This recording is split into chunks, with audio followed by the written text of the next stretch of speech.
voyager na mpepo ya CAA esila di. Na tuni est-ce que si oyoka nyeke se avion na mapata? Bwaka misu kote di yoka son.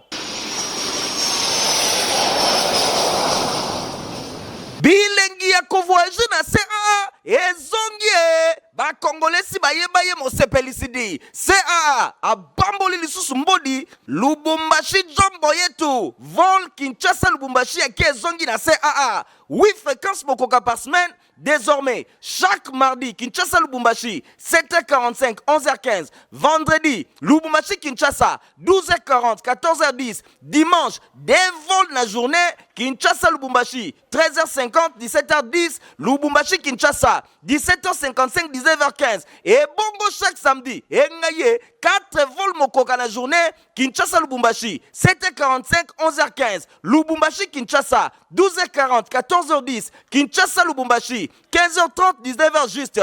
Lubumbashi Kinshasa, 20h15, 21h45. Et si l'idée bavol na CAA Zamba et Kezongi, Congo de Maboko, Kinshasa Goma, 6 fréquences par semaine. Kinshasa Mbujimai, 5 fréquences par semaine. Kinshasa Kananga, Kinshasa Mbandaka, Kinshasa Gemena, Pe Kinshasa Kindu Bangonyoso, des fréquences par semaine di CAA a kubisi confort na nenga kosakanate sécurité pe régularité na nenga nyama 32 ans lelo na service ya bakliyo na ye mokili ndima edi CAA mfumu. Nathan Nestor Makasta, on a télémaca, liboso ba poste téléviseur na bino pour la représenter info lingala journal peuple pour na peuple to fongoli ya mokolo ya mercredi 17 juillet 2024 pour na côté c'est ndenge ministre Teddy Luamba a visité qui mokolo mardi 16 juillet secrétariat général ya ba ressources hydrauliques et électricité bolanda ba détail.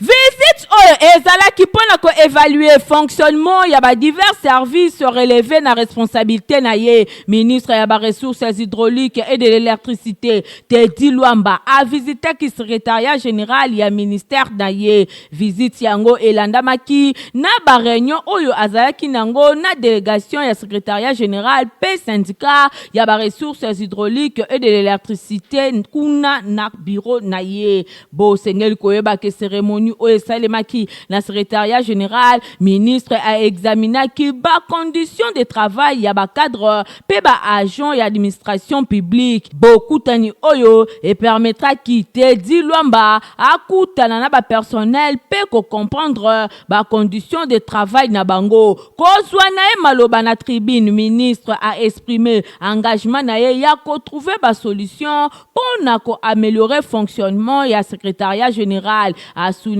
qui importance na la ministère oyo ya action na lombango ya part ya gouvernement pour na ko répondre na ba besoin na bango na bit semoko ya ko améliorer ba conditions de travail ya secrétariat général ministre symboliquement ayeba ki solo na ko remettre mituka na secrétariat général kuna boyeba ke atambola ki pe na ba bureau pe azoki conscience ya koyeba solo ko tombola to pe ko pesa maboko na misala oyo ba personnel bazali ko sala pe atalisaki engagement na ye ya ko défendre malamu allocation ya ba ressources na service oyo visite ya ministre na secrétariat général apportaki espoir na ba agent pe ya administration Teddy Luamba a mimonisi attentif na ba préoccupation ya ba personnel ko luka ba solution na lombango pona ko répondre na ba bosenga na bango. Centre de recherche pharmaceutique de Luozi Oye et Kambamaka et pa DG Dadi Batangu Mpesa ba participa ki mikolo eleki na clôture ya atelier sur les apports du ministère de la recherche scientifique et innovation technologique na attente ya ba objectif ya programme ya gouvernement ya souminwa héritier mapine mi azaki kuna konta efolinga.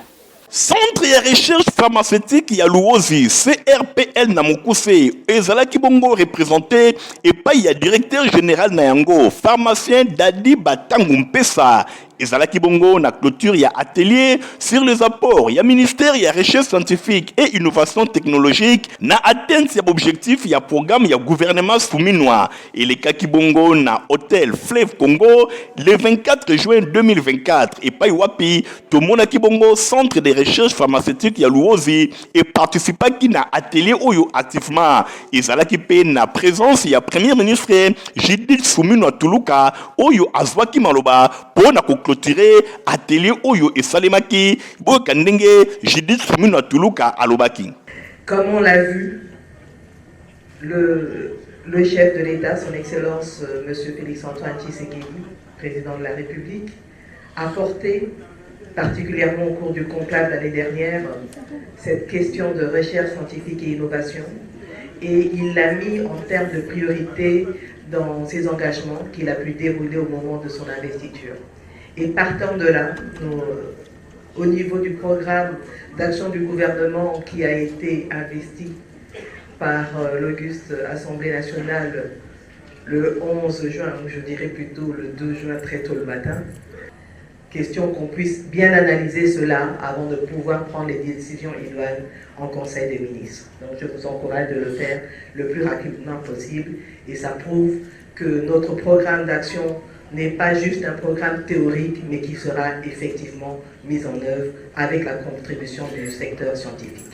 Nasima Yawana, Madame Première Ministre Judith Suminwa Tuluka atambolaki na ba différents stands oyo ezalaki kuna na atelier alekaki pe na stand ya centre de recherche pharmaceutique ya Luozi et pai wapi directeur général Dadi Batango Mpesa yemoko azalaki wana pona ko pesa ba explication ya ndenge na ndenge et pai ya Premier Ministre Judith Suminwa Tuluka na misala nyonso to na bakisi oyo centre de recherche pharmaceutique ya Luozi ezali kosala. Premier Ministre Judith Suminwa Tuluka azwaki pe occasion ya kotuna mitune ya ndenge na ndenge directeur général ya centre de recherche pharmaceutique ya Luozi Dadi Batango Mpesa apesaki explication ya ndenge na ndenge pe chef ya gouvernement Judith Suminwa Tuluka atondisamaki na sengo makasi komona misala to bakisi ya balonga oyo centre de recherche pharmaceutique ya Luozi ezali kosala pona santé ya population. Bongo Nasima, yemoko directeur général ya centre de recherche pharmaceutique ya Luozi Dadi Batango Mpesa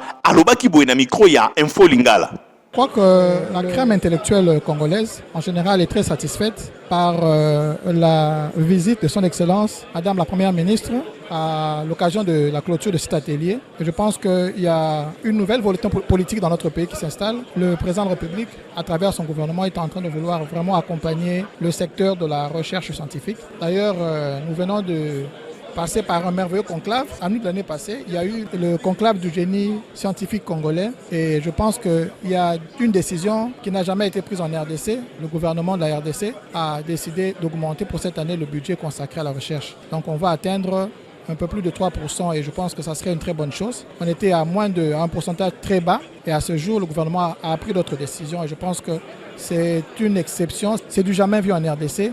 Et nous voyons cette nouvelle volonté politique de vouloir vraiment accompagner la recherche scientifique qui est un des piliers majeurs pour le développement de toute nation. Oui, Madame la Première ministre a eu à être en contact avec notre stand et là nous avons parlé de ce que nous faisons. Nous sommes le centre de recherche pharmaceutique de Luozi, produit de médicaments à base de plantes médicinales depuis 44 ans dans le Congo central à Luozi. Et nous commençons par écrire les résultats de nos recherches. Nous avons plus de 150 livres et nous produisons des médicaments. Il y en a plusieurs, mais jusque-là, il y a 3 qui sont mis sur le marché, qui ont une autorisation de mise sur le marché, notamment le Manadiar, qui lutte contre les diarrhées, les hémorroïdes, les amibes, les vires et les trichomonases, le Manalaria, contre le paludisme, et qui est très prisé des femmes enceintes, parce qu'elles ont parfois des problèmes avec certaines molécules, à certains trimestres de grossesse, mais le Manalaria a l'avantage de pouvoir être utilisé quel que soit le trimestre de grossesse. Et enfin, à l'époque de la Covid, fort de son expérience sur les plantes médicinales, le centre de recherche pharmaceutique de Luozi, sous la houlette de Maître Étienne Fulbert Batango Mpesa, a mis au point le Manacovit.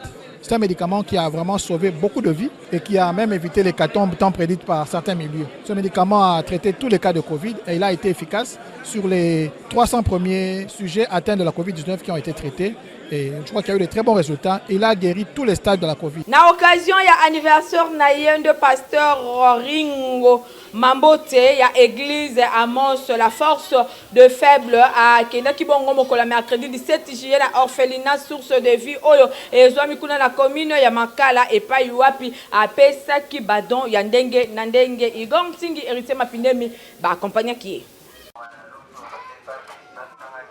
Na thème ya être riche pour Dieu, nde ezali bongo thème eponani pona moi ya libéralité na église Amos la force des faibles oyo ezwami na commune ya Makala. Bosimbake na occasion ya anniversaire na ye, Pasteur Ringo Mambote a préféré qu'il ko visiter ba orphelin oyo bazwami na centre d'hébergement source de vie oyo pe ezwami na commune ya Makala.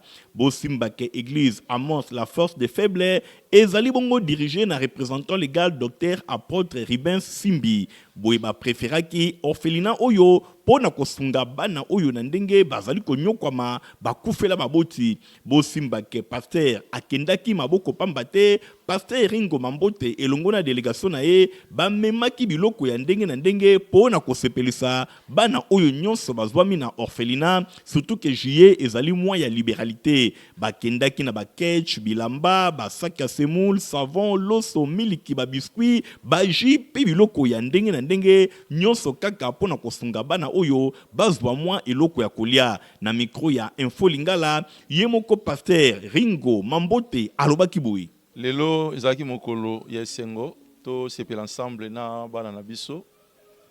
Na botama lelo le 17 juillet na lobaki muketo ebele to sepela ensemble na bana. Biso tozali bandeko ya Lingomba Amos o babengi la force des faibles ezana commune Makala na avenue Mikasi numéro 9. Et toyebi ke makasi ya batu ya ba faible ezaka nkolo Yesu o tondimela yenda za makasi ya ba faible. Et tombaki na sanza oya juillet tozote ya o ezali être riche pour Dieu. To déclara que eza sanza ya libéralité ya kokaba ya kosunga. Tozote ya être riche pour Dieu elingo loba na mukenyo so nzamba zo pesa yo para nzambe ezali pe na nzela bato yo baza ba faible ba moins par rapport na biso to pe bato nyonso nzamba chepene na biso ba se retrouver. Talatina emimaki biso awa po to sepela ensemble na muke o tozalaki na yango to sepela elongo na bana. Na esengo wana bana nyonso basepelaki bazwi eloko ya komela pe ya kolia pe ya kolata bango nyonso batondisamaki vraiment na esengo moko ya bankadrer na bango atalisi esengo na ye. Nazali moko ya cadreur o tozali kobokola bana lelo tovandaki tomoni arrivé ya église ekomeli biso awa ezalaki pe mokolo ya mbotama ya papa pasteur. Alors to célébrer na bana bayambi bango bayembeli papa, en tout cas tozalaki l'ambiance normale. Nyonso ezali oyo misala malamu église babengi Amos la force des faibles nanzele représentant légal na bango docteur apôtre Ribens Simbi pendenge nini Pasteur Ringo Mambote a préféré ki da anniversaire na ye kosepela elongo na bango bana oyo bakobosa na geste oyo Pasteur Ringo Mambote a salite na mbala moko baimbela ki joyeux anniversaire.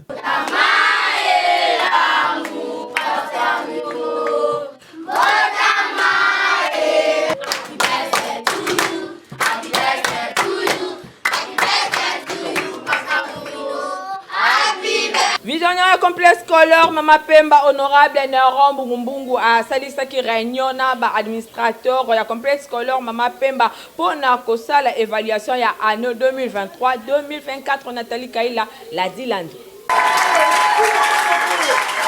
Samedi 6 juillet 2024, honorable Neron Bungumbungu, fondateur ya complexe scolaire Maman Pemba, azalaki na réunion na ba personnel ya complexe scolaire Maman Pemba. Occasion pour na kopesa autorité ya complexe scolaire oyo rapport ya fin de l'année.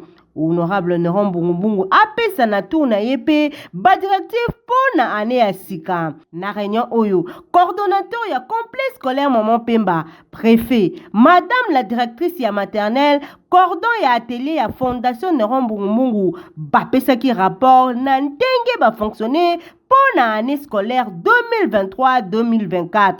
Bosimbake, le visionnaire, il y a complet scolaire Maman Pemba, honorable Neron Bugumbungu, atalisa ki na ba personnel, ndenge alingi basala, a encouragé na bango, basala ba effort ebele pour na complet scolaire Maman Pemba, et kende bongo liboso, ayebisi na bango lisusuke, 14 salles de classe, et kozala disponible, pour l'année scolaire 2024-2025. Ayebisaki na madame ya maternelle ke bazabongo na ba jeu pour na bana ya maternelle, atelier, labo, coupe couture, paix commercial, et longo la gestion, bango bakozala bongo na bauti, po bana batanga bongo malamu. Bosimbake, complet scolaire Maman Pemba, ezwami bongo na commune ya Kisenso. Bosimbake, honorable Neron Bugumbungu, visionnaire ya complet scolaire Maman Pemba, atie bus en jeu, po na ba élève bakenda ka bongo visite guidée na ndenge moko ya malamu.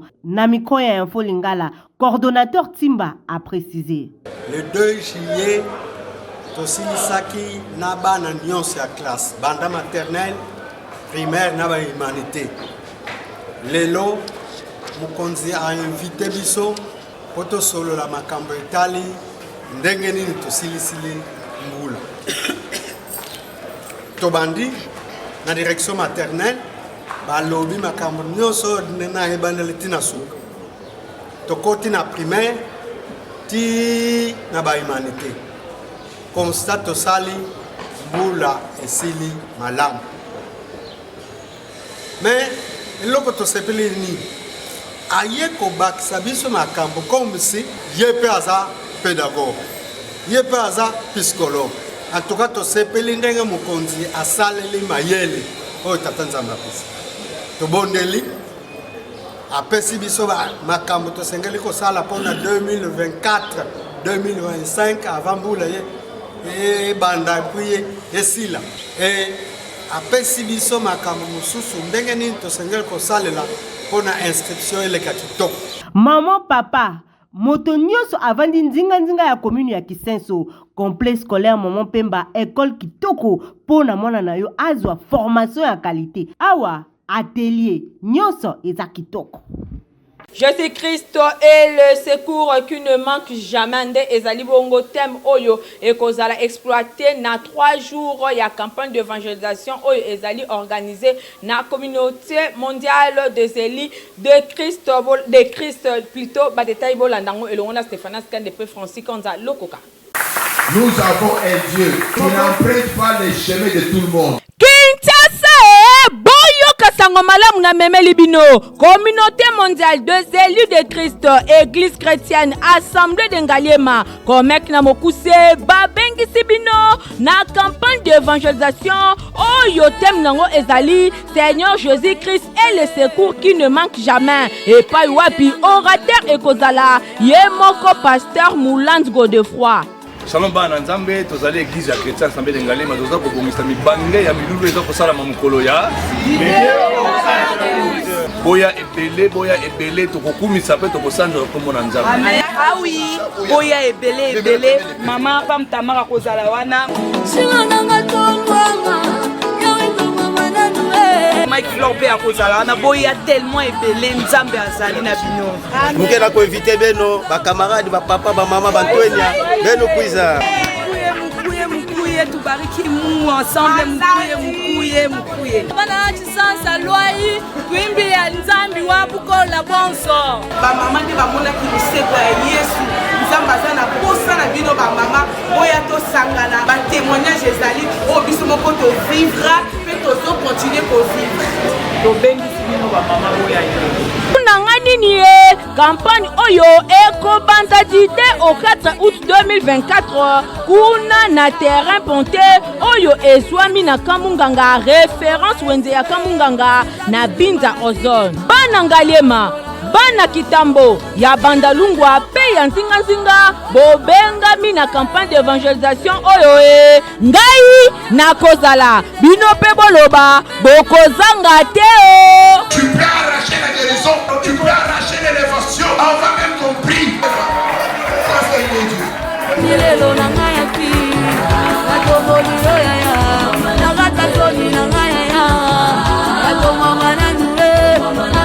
Oracle la religion Bosimba qui apôtre Joseph Tibouyi a organisé 3 jours, il y a prière, il y a délivrance. Bon, on a des détails. Ya la mao. La rédemption face aux condamnations de Ezali Mobangé na thème. Il y a 3 journées de prière et de délivrance, prière individuelle et pour la nation. Oyo communauté Union pour Christ, Assemblée centrale. Babongisi pona bana na nzambe nyoso du 26 au 28 juillet 2024 de 14h à 19h. Kuna na siège ya église na bango oyo ezwami bongo na avenue Pasteur Gisèle na kati ya concession étrier référence arrêt Okapi na commune Yangaliema bana na nzambe bobengami na 3 journées ya mabondeli oyo epa iwapi motei ekozala évêque Joseph Tibouyi l'homme du surnaturel a kouta fraîchement na États-Unis. Bien-aimé dans le Seigneur, boya ebele tokosambela pona biso moko nzamba ozalo rendez-vous akobikisa ba kanyonso ya ba maladie toya ebele et tokosambela pona mboka na biso Congo nayebisi yo ke nzambe oyo ya Abraham, Isaac et Jacob akoyanola na moto bamwele ko uta likolo ekokitya mitu ya baroi mitano oyo balingi évolution ya Congo te. Botu na ngai nini ye 3 journées ya mabondeli pe ya délivrance oyo bakosambela na ndenge ya kosakana te kasi louange pe adoration ekosimbama na bayembi ya nguya lokola frère Trésor Lufutu groupe ya IPC pe sœur Enis Manyanga. Mbote peuple congolais, que c'est votre sœur Enis Manyanga, que Dieu vous bénisse. Alors, je vous invite, je confirme déjà ma présence, je serai là, que Dieu vous bénisse. Témoignage.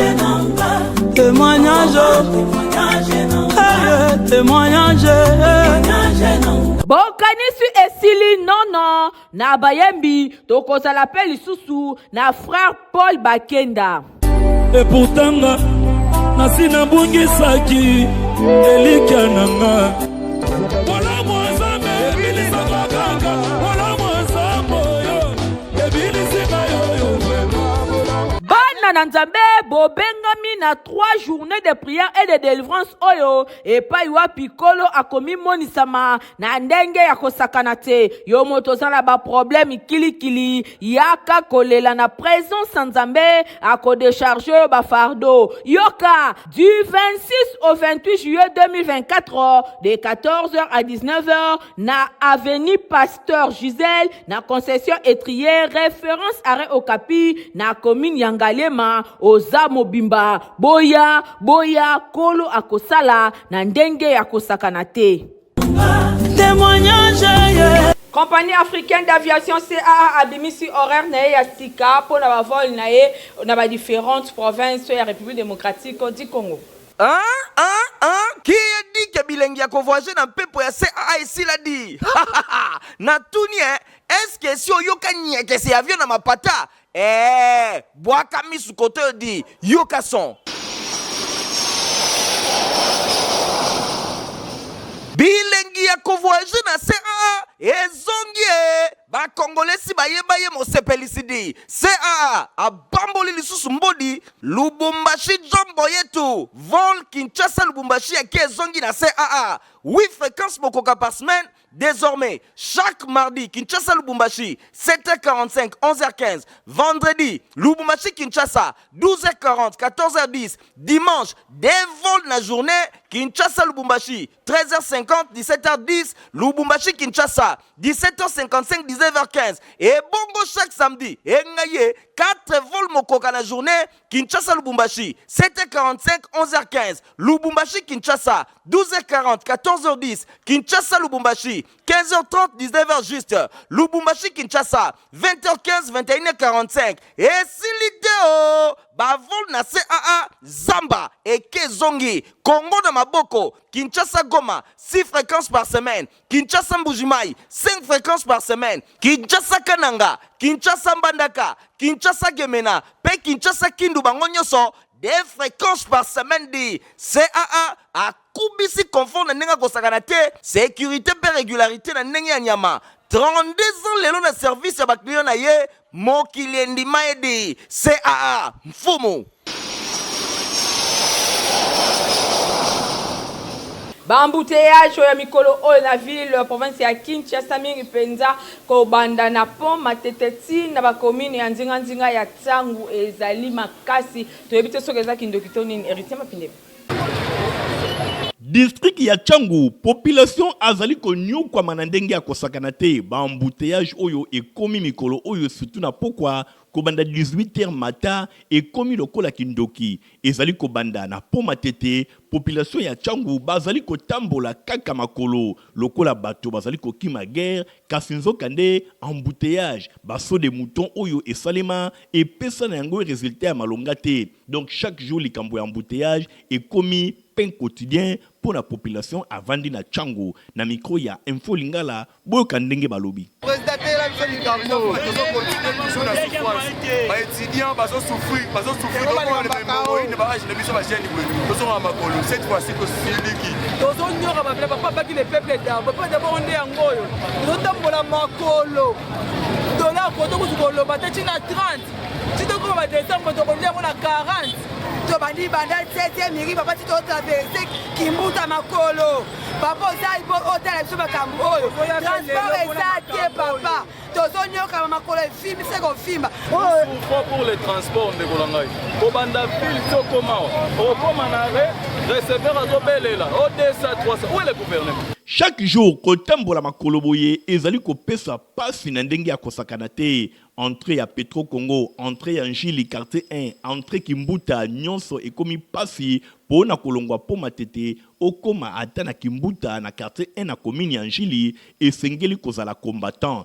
Préparer kaka ndenge nini okobeta makolo pona ko atteindre ba kingasani ba mikondo pe bisika na bisika likambo ya transport ata oza na mbongo na poche bosana yango population ya Tsangu basengi na ba autorité basala makasi pona ko réguler circulation ao na district ya Tsangu pambate embouteillage ekomi na yango lokola kindoki ekomi bilei na bango ya mikolo nyonso. Ba préfet ya ba itema to mibale sito ya Ndolo Istape Binza Delvo kuna na Ngaliema bazali kobengisa ba parents oyo balingi bana na bango bazwa ba formation technique ba leka na ba bureau na bango nyonso. Stéphane Skande Francis Kanta Lokoka.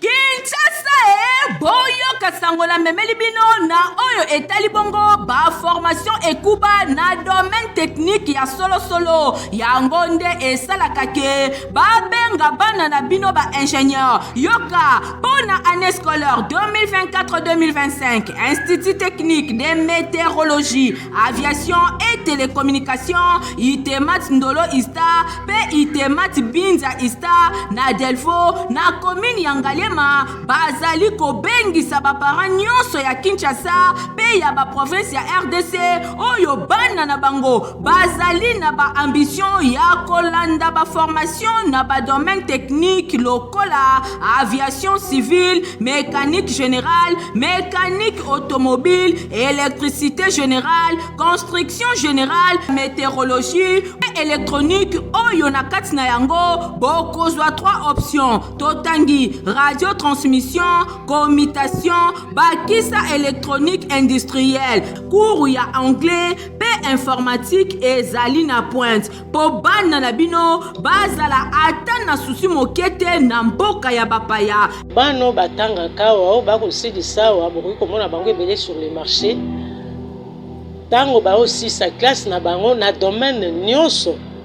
Azana makoki ya ye moko kosala musala o ya ye koliawa a créer entreprise na ye yango na bengi bino boya ebele ba option nyonso oyo totangi bokokuta yango na basite na bango nyonso mibale, c'est-à-dire na itemat Ndolo na itemat Mbinza na Ngaliema. Quand météo avenue Metelstat numéro 1 quartier Congo commune ya Ngaliema bolekaleka na ba bureau na bango pona ko retirer ba fiche ya ba demande d'inscription pona année scolaire 2024-2025 mingi pona bana na bino oyo bakomata ba classe ya 7e pe 8e pamba te candidature na bango ezalaka conditionné na test ya admission oyo kutu ezali déjà fixé le 20 juillet 2024. boyebi ke formation na kati ya itemat ezaka formation moko intégrale tuchaka mingi elikia na bana na biso bazali ko banda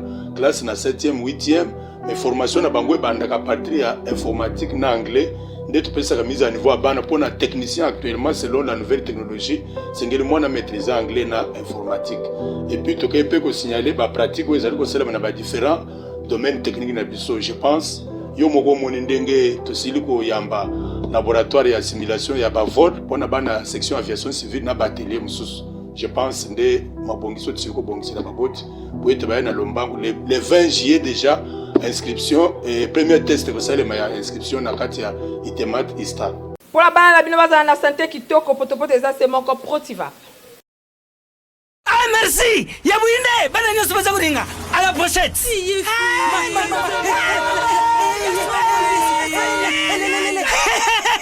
Vous allez quoi demain? Protivap et tonne la protéine et énergie. Ah papa merci pour les Protivap pour les enfants. Eh Bino, bote la baonine. Bote na bodo la Bino. Baba kansa bomba bonga. Bona bana na yo bakumarukura bana oyo. Faut laisser kabango poto Protivap. Et ça va pota te. Allez, kamata.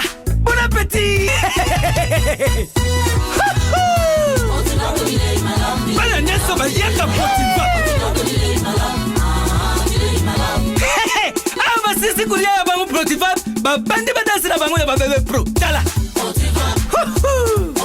Ba yango. Tata kitoko ntoto makasi. Tukana mbimbi. Oyo tukana mbimbi.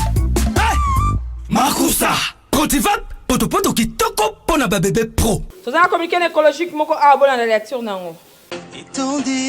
Son Excellence Didier Mazenga Mukanzu, ministre et intégration régionale, azana mawa makasi ya koyebisa baninga na ye nyonso ba membre ya gouvernement pe bayebani na ye liwa ya frère aîné to yaya na ye ya liboso na kombo ya Mukanzu Mafungu Mathieu oyo akufaki mokolo ya lundi le 15 juillet 2024 eleki na hôpital général ya Mama Yemo sima ya kobela na boye matanga ezali kosalema na parcelle familiale oyo ezwami na avenue Kimpoko numéro 22 quartier Petro Congo na commune ya Masina référence à rue de Payotte. Programme ya matanga ezali boye vendredi 19 juillet veillée mortuaire et kosalema na salle Ave Maria oyo ezwami na avenue de Libération ex 24 novembre numéro 30 na commune ya Kasavubu ekangani na hôpital ya cinquantenaire.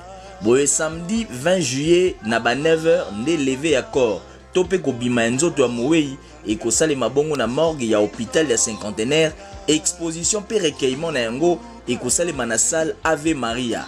Boye na ba 11h nde nzoto ya mowei ekokende pona bokundami nango na nécropole 1 entre terre et ciel na commune ya Ntsele.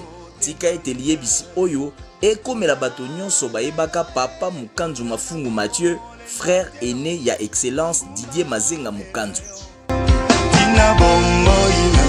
Eloni esila katia foninga la journée ya peuple pona peuple ya mercredi 18 juillet yango ekomi na suka peuple na zaine sur makasi ya représenter les bino yango soki bo après ça ki yango pesa merci na Nathalie Kaila Kapenda ozaki na édition et peuple zaki assister et pa ya Midjo mabasi na sima caméra tozaki bongo na Igor Singi montage simamaki na Fabrice Lundombi journée ya peuple pona peuple zaka superviser et pa ya héritier mapine mbandeko bot kana malamu au revoir. Qui a dit que bilingue ya voyager na pepo ya CAA ici l'a dit. Na tuni est-ce que si yoka nyeke c'est avion na mapata boaka misu kote di yoka son. Bilingue ya voyager na CAA ezongie ba Congolais baye mosepelisidi CAA abamboli lisusu mbodi Lubumbashi jombo yetu vol Kinshasa Lubumbashi ya kezongi na CAA 8 fréquences mokoka par semaine désormais chaque mardi Kinshasa Lubumbashi 7h45 11h15 vendredi Lubumbashi Kinshasa 12h40 14h10 dimanche des vols na journée Kinshasa Lubumbashi 13h50 17h10 Lubumbashi Kinshasa 17h55 19h15 et bongo chaque samedi et ngaye 4 vols mokoka na journée Kinshasa Lubumbashi 7h45 11h15 Lubumbashi Kinshasa 12h40 14h10 Kinshasa Lubumbashi 15h30 19h juste Lubumbashi Kinshasa 20h15 21h45 et Siliteo bavol na CAA Zamba et Kezongi Congo de Maboko Kinshasa Goma 6 fréquences par semaine